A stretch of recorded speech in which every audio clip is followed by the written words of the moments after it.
Hello mga ka-Promdi! So today tuturuan ko kayo kung paano ang public transportation dito sa Vancouver. Kaya samahan nyo, pupunta tayo mula Surrey hanggang Waterfront sa may downtown Vancouver. Okay, see you! Okay, so ito yung machine kapag bibili ka ng ticket. So pwede kang bumili ng reloadable card at saka ito naman yung single trip lang. So paano bang gamitin to? Hindi ko alam kung nakikita nyo. Makikita nyo load compass card, view balance at buy new compass card. Ito yan, para dito yan. Pero pwede ka rin bumili ng single ticket, which is this one, or multiple tickets. So piliin mo lang yung option na gusto mo. Pero dahil meron na tayo, hindi na tayo bibili. Okay? Gagamitin natin to card na meron tayo. Tapos pag magbabayad ka na, kung ano may pinili mo, either nag-load ka, bumili ka ng single ticket, may debit card ka, ito gagamitin mo. O kaya naman, kung meron kang cash, ito. Kaso, may coins din pala dito. So dahil meron ako reloadable card, ito gagamitin natin. Okay? So hintay tayo ng bus. Ayan.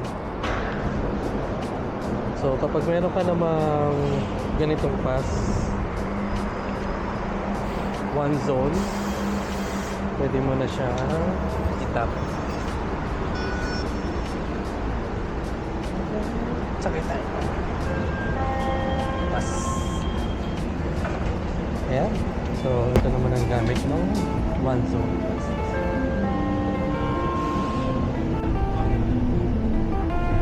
Kapag malapit mo yung stop mo, hilahin mo lang itong string na to.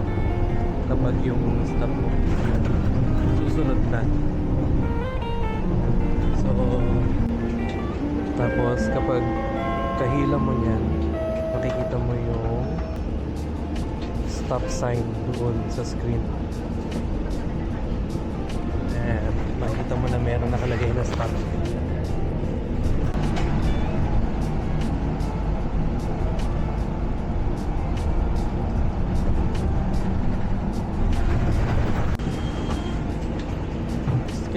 Sorry. So hindi mo na kailangan mag-tap. Yung tap kapag sasakay lang.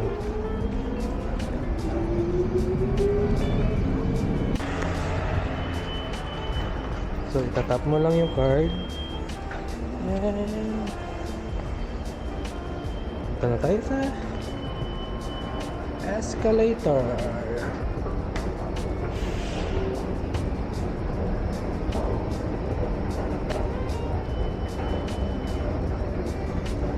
Yan,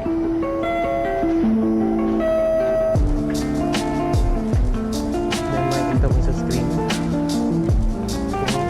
ilang minutes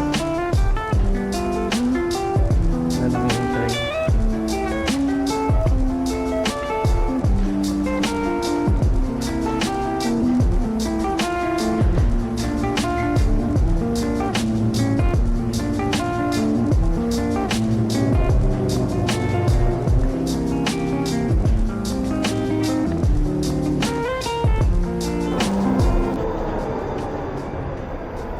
Ito na yung train, sakay tayo dito. Yung luma.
sa aking YouTube channel. Please subscribe and follow my Facebook page.